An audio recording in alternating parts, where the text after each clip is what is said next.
Grematek merupakan perusahaan yang bergerak di bidang sustainability, teknologi, dan material. Didirikan pada tahun 2000 dan telah banyak menangani berbagai proyek, baik dalam maupun luar negeri. Grematek memiliki concern terhadap keberlanjutan sehingga memulai perjalanan dari riset green building dan pengembangan material hijau.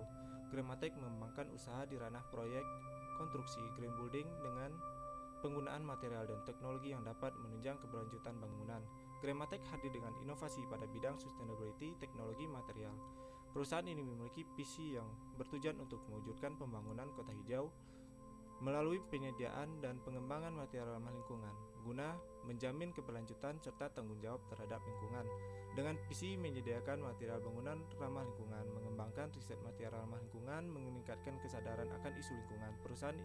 Perusahaan ini didirikan oleh 4 orang, yaitu Febrian Ramadana sebagai Direktur Utama, Faradila Hilman sebagai Direktur Keuangan, Lukman Prayanka sebagai Direktur Pemasaran, dan Giovanni Kurniawati sebagai Direktur Produksi. Grematek terbagi ke dalam 4 bidang, yaitu bidang pemasaran, bidang keuangan, bidang produksi, serta bidang umum dan sumber daya manusia.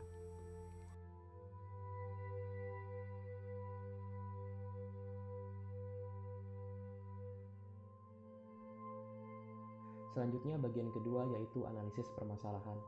Proyek ini dilatar belakangi atas permasalahan urbanisasi dan lahan yang terbatas sehingga berdampak pada padatnya daerah perkotaan. Kepadatan tersebut menuntut kita untuk beradaptasi dengan pola bangunan vertikal, khususnya pada bangunan hunian. Selain itu, kami memiliki perhatian akan permasalahan lingkungan yang disebabkan oleh tingginya konsumsi energi, di mana bangunan menyumbang lebih dari 30% konsumsi energi.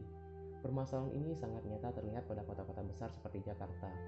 Kami memiliki kekhawatiran permasalahan yang sama juga akan terjadi di wilayah Bodetabek sebagai daerah penyangga ibu kota. Di sisi lain, kami menilai masyarakat dan developer mulai memiliki kesadaran akan permasalahan tersebut sehingga sangat mungkin untuk terlibat dalam upaya perbaikan kualitas lingkungan binaan di daerah Bodetabek. Berdasarkan kondisi tersebut, kami mengangkat permasalahan konsumsi energi yang besar pada hunian vertikal khususnya di Jabodetabek, di mana hal tersebut disebabkan oleh 3 hal, yaitu pertama, buruknya sistem penghawaan pasif yang berkaitan dengan aliran udara, pemanfaatan material ramah lingkungan, dan pengaturan kawasan kota. Yang kedua, tingginya konsumsi energi pencahayaan yang berkaitan dengan bukaan dan pemanfaatan lampu hemat energi, serta yang ketiga, minimnya sumber energi terbarukan yang berkaitan dengan masalah biaya atau modal yang mahal. Dalam proposal ini, kami ingin mengusulkan proyek yang mampu mengurangi permasalahan tersebut, khususnya melalui penyediaan hunian vertikal yang menerapkan sistem pencahayaan dan penghawaan yang baik, luasan area terbuka yang memadai, serta penyediaan sumber energi terbarukan yang mampu mengurangi beban konsumsi energi kota. Dalam proyek tersebut, kami akan bekerja sama dengan masyarakat atau pengguna sebagai stakeholder utama, akademisi sebagai stakeholder pendukung, dan investor serta pemerintah sebagai stakeholder kunci. Sasaran proyek ini ditujukan untuk menurunkan total konsumsi energi hunian yang bertujuan untuk menyediakan dan menginisiasi pembangunan hunian vertikal rendah energi dengan cara menghasilkan desain yang menggunakan sistem pengawalan pasif, pembentukan lingkungan outdoor yang ramah lingkungan, penggunaan sistem pencahayaan yang rendah energi, dan penyediaan fasilitas pembangkit listrik yang ramah lingkungan. Sedangkan untuk inputnya sendiri, dari total 250 miliar dapat dilihat pembagian persentase terbagi ke dalam 5 kelompok. Dengan pengeluaran terbesar, terdapat pada fisik hunian dan retail yang menghabiskan 60% dari dana yang ada.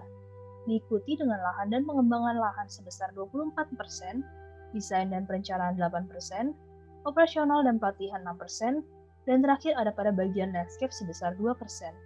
Selain itu, proyek ini juga akan direalisasikan pada lahan yang merupakan dari milik Greenmatic sendiri.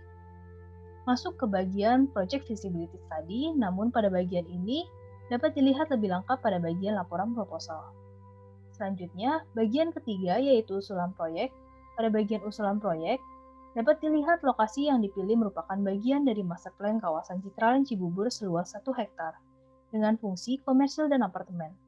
Kawasan ini sendiri sudah memiliki konsep sustainable and healthy environment yang mengutamakan recycling and composting, clean energy initiative, recycled and reuse water, and green living concept.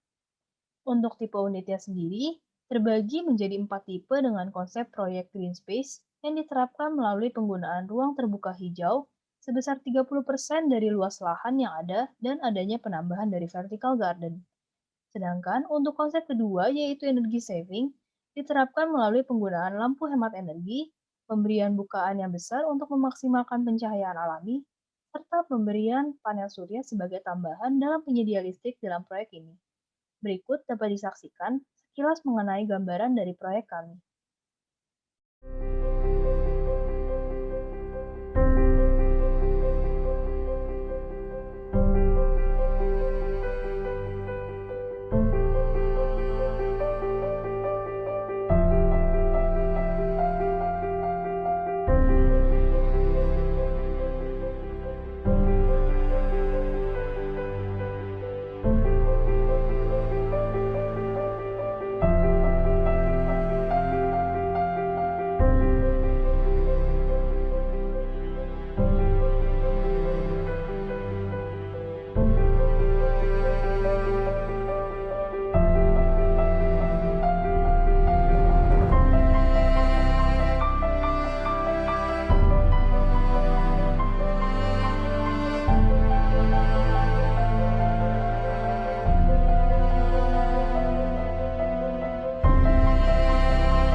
Project Cost Estimation and Budgeting.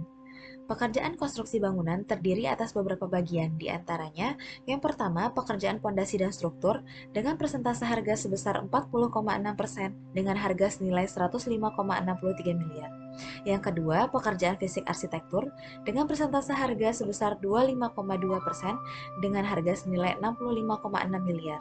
Yang ketiga, pekerjaan non-konstruksi dengan persentase harga sebesar 25,1% dengan harga senilai 65,37 miliar. Yang keempat, pekerjaan mechanical, electrical, dan plumbing dengan persentase harga sebesar 7,2% dengan harga senilai 18,75 miliar. Yang kelima, pekerjaan lanskap dengan persentase harga sebesar 1,5% dengan harga senilai 3,98 miliar.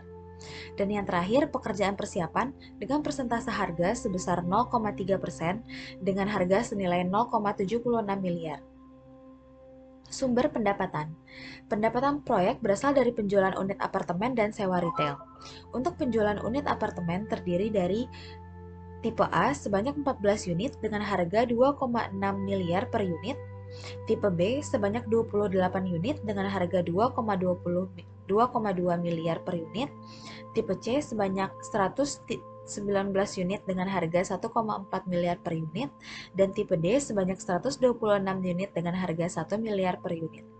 Selain dari penjualan unit apartemen, pendapatan juga diperoleh dari penyewaan area seluas 8.850 meter persegi dengan biaya sewa per bulan 500.000 per meter perseginya. Penjualan unit apartemen dan sewa retail ditargetkan akan mencapai angka 80% pada tahun ketiga dan 90% pada tahun ke-6. Life Cycle Cost Analysis. Life Cycle Cost Analysis pada proyek ini dihitung berdasarkan data terlampir.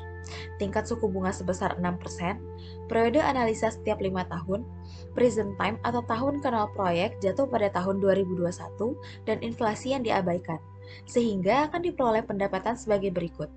Pada tahun pertama sebesar minus 132 miliar, pada tahun kelima sebesar plus 142 miliar, pada tahun ke-10 sebesar plus 325 miliar, pada tahun ke-15 sebesar plus 446 miliar, dan pada tahun ke-20 sebesar 538 miliar.